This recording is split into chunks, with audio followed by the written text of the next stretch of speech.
adalah makam Tengku Cikitai. Nama aslinya adalah Salahuddin. Di sini tertulis Salahuddin. Ini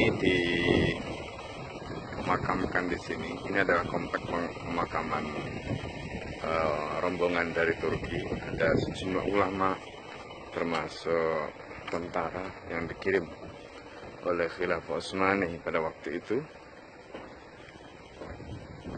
Nah, ini makam-makam mereka, ada bendera Turki.